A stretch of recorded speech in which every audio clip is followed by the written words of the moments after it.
Okay, good afternoon. आज मैं नया चैप्टर स्टार्ट कर रही हूँ, फाइनेंशियल स्टेटमेंट एनालिसिस। बहुत सिंपल चैप्टर है। बेसिकली इसके अंदर जितने भी हमारी फाइनेंशियल स्टेटमेंट्स हैं, बैलेंस शीट या प्रॉफिट एंड लॉस अकाउंट, उसका एनालिसिस करके बताना है कि प्रॉफिटेबिलिटी पोजीशन अच्छी है नहीं है, ये सारा कुछ है। तो ये सारा इस चैप्टर में आना है। अब हमने रिलेशनशिप, ये मैंने बता दिया, relationship between different items in balance sheet and profit and loss account इस फाइनेंशियल स्टेटमेंट एनालिसिस में हम करते हैं। अब types of financial statement analysis कैसी है, कौन सी है। Some number one is on the basis of material used. जो आउटसाइडर्स है, एक्सटर्नल एनालिसिस होता है, जो आउटसाइडर्स एनालाइज करते हैं बैलेंस शीट या प्रॉफिट एंड लॉस अकाउंट को on the basis of the information published by the company. तो इनके पास तो लिमिटेड डेटा होता है जो वो पब्लिश करती है company, including the notes to accounts and everything. उसी बेसिस पे ये एनालाइज कर सकते हैं आउटसाइडर्स।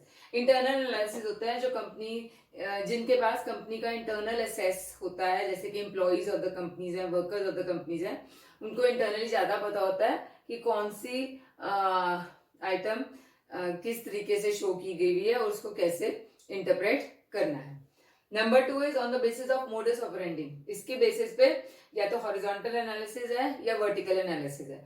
हॉरिजॉन्टल एनालिसिस में क्या करते हैं हम, बैलेंस शीट या profit and loss account of many years उसको कंपेयर करते हैं और फिर फाइंड आउट करते हैं कि क्या ट्रेंड है, इंक्रीजिंग है, डिक्रीजिंग है, अच्छा है, बुरा है, कैसे है उसके अंदर। इसलिए इसको डायनामिक एनालिसिस भी बोलते हैं, क्योंकि मेनी इयर्स का इसके अंदर आपका कंपैरिजन होता है। इसके हॉरिजॉन्टल एनालिसिस के दो टाइप्स ऑफ टूल्स होते हैं, कंपैरेटिव स्टेटमेंट्स और ट्रेंड एनालिसिस, ट्रेंड परसेंटेज या ट्रेंड रेशियोज इसको हम बोलते हैं। Number two is vertical analysis. Vertical analysis में हम एक ही पर्टिकुलर ईयर के लिए कोई पर्टिकुलर एक आइटम, जैसे कि सेल्स है या कॉस्ट ऑफ गुड्स सोल्ड है, sales in relation to cost of goods sold, इस तरीके से एक ही पर्टिकुलर ईयर के लिए किसी पर्टिकुलर आइटम को हम कंपेयर करते हैं। तो इससे रिलेटेड इसको इसीलिए स्टैटिक एनालिसिस बोलते हैं, क्योंकि एक ही साल का कंपैरिजन इसके अंदर होता है। इसके लिए दो टूल्स है, एक कॉमन साइज स्टेटमेंट्स और फाइनेंशियल रेशियोज। रेशियोज हमने ऑलरेडी किया हुआ है, ये चैप्टर्स ये सारे इसके रिलेटेड है। Number three is on the basis of entities involve. अगर तो क्रॉस सेक्शनल है या क्रॉस सेक्शनल या इंटरफॉर्म के अंदर आप क्या होता है, डिफरेंट फर्म्स के लिए डिफरेंट फर्म्स की बैलेंस शीट्स या बेसिकली फाइनेंशियल स्टेटमेंट्स हम कंपेयर करते हैं, इसलिए इसको क्रॉस सेक्शनल बोलते हैं, इंटरफर्म कंपैरिजन होता है। Next is time series analysis. इसके अंदर एक ही फर्म का ओवर मेनी इयर्स कंपेयर करते हैं। फर्म एक ही है, अलग अलग सालों का उसका पिछले या अगले कैसे होगा, पिछले सालों का ही कंपेयर होगा। And last is time horizon. इसके अंदर हम शॉर्ट टर्म और लॉन्ग टर्म एनालिसिस करते हैं। शॉर्ट टर्म में क्या आएगा आपका लिक्विडिटी, वर्किंग कैपिटल वगैरह, लॉन्ग टर्म में आपकी सॉल्वेंसी पोजीशन सारी आएगी। तो ये हमारे types of financial statement analysis है। अब इंपॉर्टेंट है आपका tools of financial statement analysis. इसके ऊपर आपका 15 मार्क्स का थ्योरी क्वेश्चन आता है। What are financial statements, what you understand by financial statement analysis and discuss the various tools of financial statement analysis. तो टूल्स के अंदर नंबर वन है आपका कंपैरेटिव स्टेटमेंट्स। इसके अंदर स्टेटमेंट्स का मतलब दो, both balance sheet and profit and loss account, उसको उसके कंपैरिजन ओवर मेनी इयर्स होता है। हमारे पास मतलब आपके सिलेबस में सिर्फ दो ही का जनरली कंपैरिजन दिया जाएगा।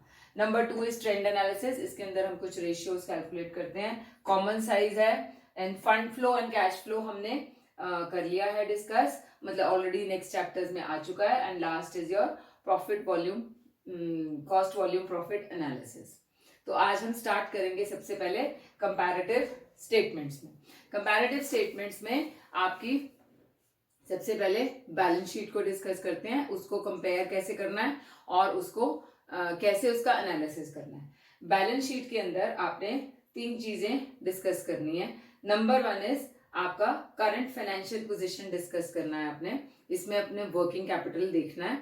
वर्किंग कैपिटल में अगर तो लिक्विड एसेट्स आपके इंक्रीज हो रहे हैं 2 साल, जनरली 2 साल का ही दिया होगा आपको, तो अगर लिक्विड एसेट्स इंक्रीज हो रहे होंगे तो it will improve the liquidity position of the company. अब करंट एसेट्स में आपका स्टॉक भी होता है। स्टॉक इंक्रीज होने से कंपनी को फायदा नहीं होता है जनरली, क्योंकि स्टॉक इंक्रीज का मतलब है या तो कंपनी के प्रोडक्ट्स की डिमांड कम हो गई है या उसकी सेल्स प्रमोशन कुछ कम है. सो स्टॉक इंक्रीज होने से करंट एसेट्स तो इंक्रीज हो जाएंगे, वर्किंग कैपिटल भी इंक्रीज हो जाएगा, but that is not good for the company. तो ये एनालिसिस आपने ये डिटेल में ये देखना होता है. Next is long term financial position आपने देखनी है. ये हर एक क्वेश्चन में ना आपने ऑलमोस्ट यही पॉइंट्स लिखने होते हैं, इसलिए ये मैंने पॉइंट्स आपको बताए हैं.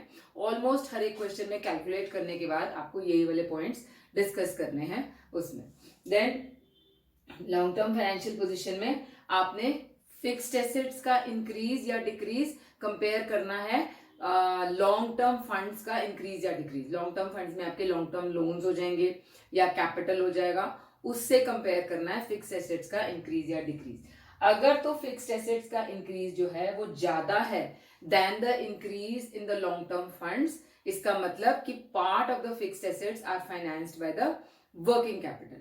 और अगर इसके ऑपोजिट है कि फिक्स्ड एसेट्स का जो इंक्रीज है वो कम है then the increase in the long term funds, इसका मतलब जो लॉन्ग टर्म फंड्स हैं वो वर्किंग कैपिटल से फाइनेंस हुए हुए हैं. Then next is profitability position. आपको बैलेंस शीट में हमेशा प्रॉफिट एंड लॉस अकाउंट का बैलेंस दिया होता है. इंक्रीज अगर होगा तो प्रॉफिट इंक्रीज हुआ हुआ है, डिक्रीज अगर होगा तो प्रॉफिट डिक्रीज हुआ होगा. एंड लास्टली आपने अपना ओपिनियन देना है इन सबको कंपेयर करके कि करंट फाइनेंशियल पोजीशन अच्छी है कि बुरी है, लॉन्ग टर्म अच्छी है या बुरी है, प्रॉफिटेबिलिटी अच्छी है या बुरी है. ये सारा आपने लास्ट में अपना ओपिनियन देना है. तो आज अभी हम सिर्फ बैलेंस शीट का क्वेश्चंस करते हैं, तो आपको पता चल जाएगा कि कैसे कैलकुलेट करना है. क्वेश्चन नंबर 1 करा रही हूं मैं. Following is the balance sheet of Surendra limited for the year ending 31 दिसंबर. 2 सालों का हमारे को दिया हुआ है, 31 मार्च 2015 एंड 31 मार्च 2016 का. तो इसको बनाते हैं, इसकी comparative balance sheet.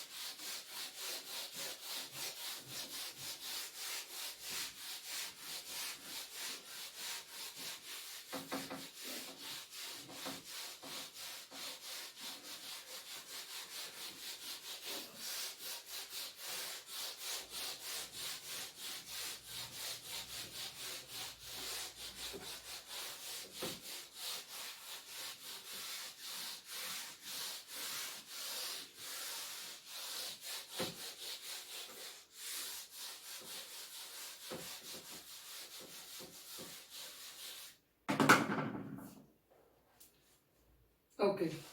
Prepare a comparative balance sheet of the company and study its financial position. तो पहले हम बनाते हैं comparative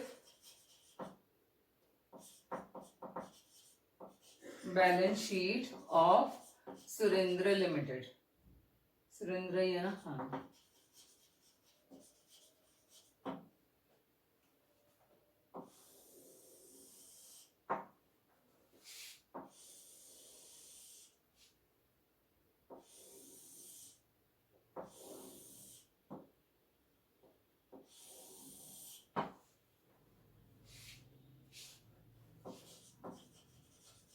यहाँ पे पर्टिकुलर्स आ जाएगा. फिर 31 मार्च 2015 का, 31 मार्च 2016 का. फिर यहाँ पे इंक्रीज या डिक्रीज इन अमाउंट लेना है. और यहाँ पे लास्ट में आएगा परसेंटेज इंक्रीज और डिक्रीज. सबसे पहले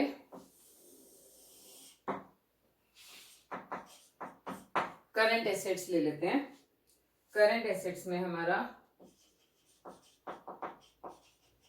cash in hand, cash at bank, stock, debtors,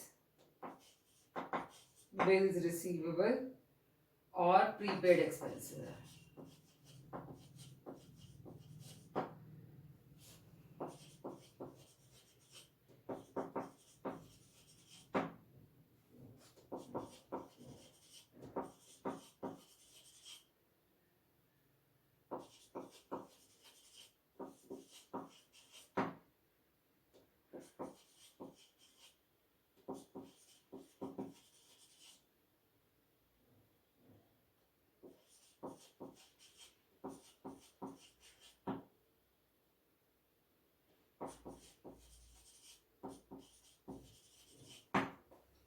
अब इनके इंक्रीज और डिक्रीज ले लेते हैं।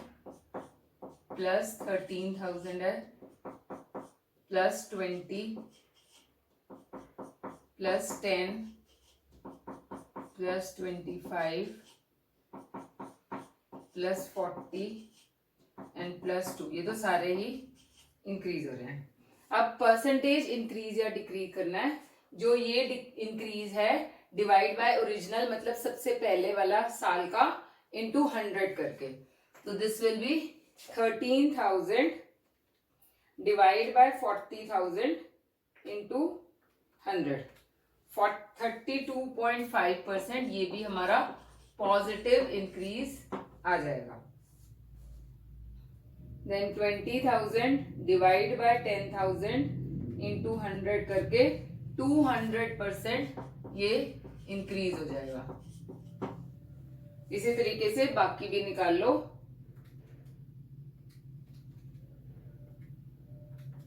$25 आ रहा है। साइन जरूर लिखना है इसमें, क्योंकि कई चीजों में नेगेटिव भी आ सकता है।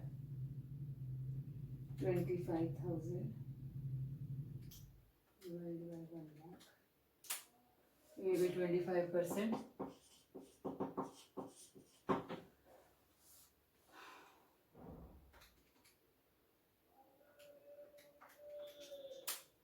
%, ये भी आ गया। और लास्ट में है हमारा 2,000 डिवाइड बाय 10,000, 20%। तो करंट एसेट्स का टोटल कर लेते हैं। 40, 80, 90 और 10, 1 लाख, 2 लाख, 2,20,000।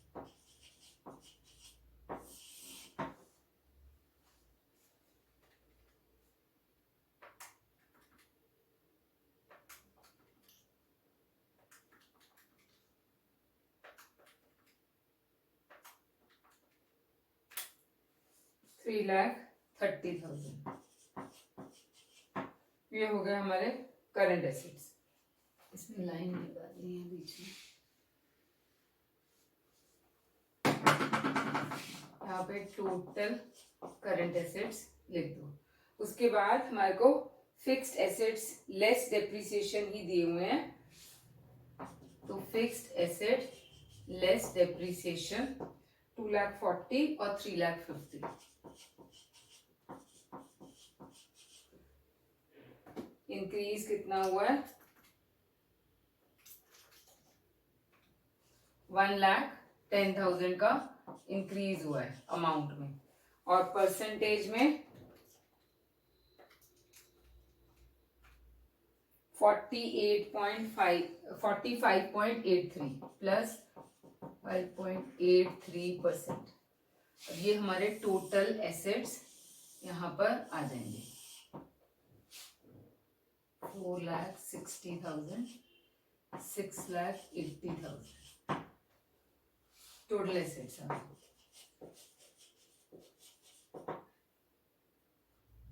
फिर सबसे पहले करंट लायबिलिटीज ले लेते हैं।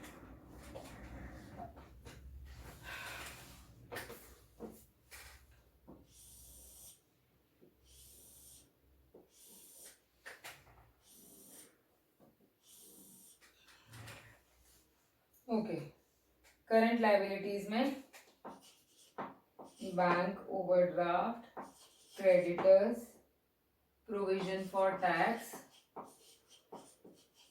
प्रपोज डिविडेंड, बस यही है। बैंक ओवरड्राफ्ट तो सेम ही है, 50 और 50, इसका कुछ भी इंक्रीज नहीं आएगा। क्रेडिटर्स का 40 और 50, 10,000 का इंक्रीज हो गया।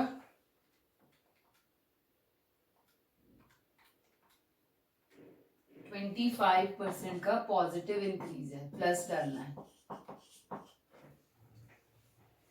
प्रोविजन फॉर टैक्स 20 और 25,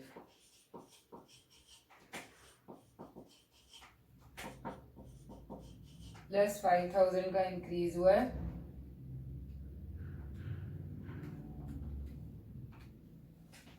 प्लस 25% ये आ गया, और प्रपोज डिविडेंड 15 एंड 25 प्लस 10,000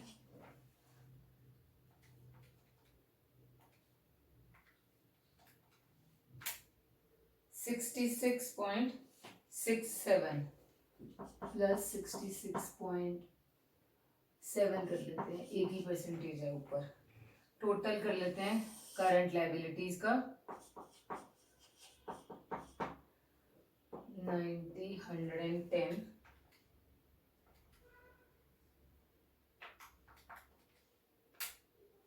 1,25,000 1,50,000। उसके बाद कैपिटल एंड सरप्लसेस,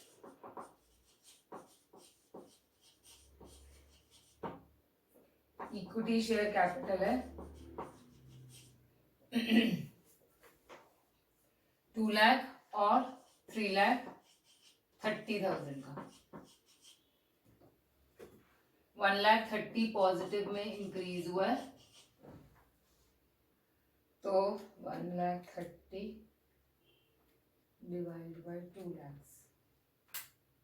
65% हमारा ये इंक्रीज हुआ। इसके बाद आपका प्रेफरेंस शेयर कैपिटल है,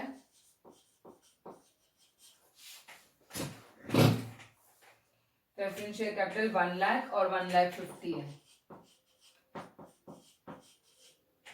50,000 पॉजिटिव में इंक्रीज हुआ है, 50,000 50% होगा,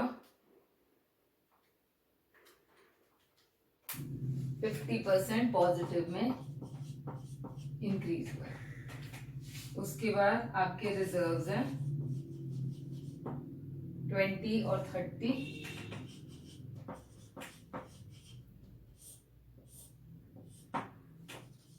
प्रॉफिट एंड लॉस अकाउंट है 15 और 20,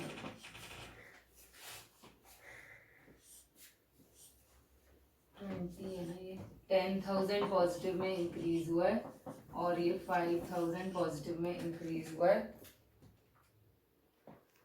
डिवाइड बाय 20,000 प्लस 50% और 5,000 डिवाइड बाय 15,000, 33.3%। अब इनका टोटल लगा के बस हमने एनालिसिस करना है।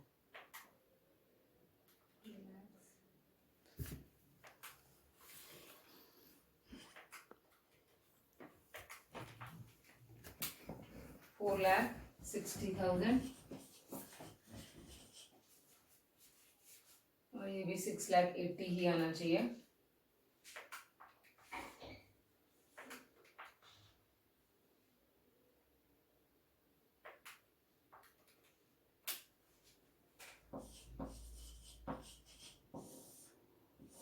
पहले तो ये सारा आपने एनालिसिस ऐसे बनाना है इसके अंदर, फिर इसके अंदर आपने जो आपका वो है कमेंट्स अपने वो देने हैं। अब देखो कमेंट्स में क्या देखो दोगे आप।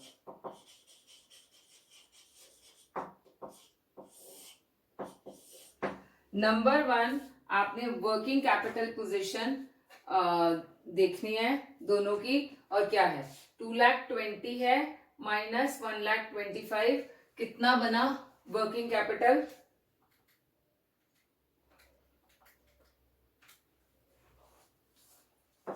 वर्किंग कैपिटल इन ऑन 31 मार्च 2015 बन रहा है 95,000, और वर्किंग कैपिटल ऑन 31 मार्च 2016 बन रहा है 330 माइनस 150, 1,00,000 80,000। तो हमारा वर्किंग कैपिटल हमारे को दिखाता है कि द लिक्विडिटी पोजीशन जो है कंपनी की वो बहुत अच्छी इंप्रूव हुई है। लिक्विडिटी पोजीशन हैज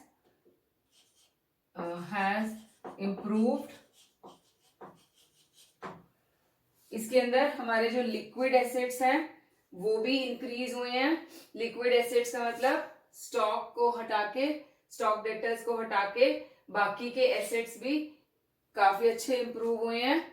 और हमारा स्टॉक जो है एक्सेप्शनली हाई नहीं हुआ है, ओनली 25% इंक्रीज हुआ है। तो दैट मीन्स ठीक इंक्रीज है, ज्यादा इंक्रीज नहीं हुआ है। दैट डज नॉट मीन कि हमारा जो है स्टॉक इंक्रीज होने से क्या होता है कि आपका या तो डिमांड कम हो जाती है या सेल्स प्रमोशन कम है। तो वो दोनों चीजें नहीं है। तो आपने ये लिक्विडिटी पोजीशन पहले ये लिखना है, उसके बाद लिक्विड एसेट्स का लिखना है। Liquid assets have also improved.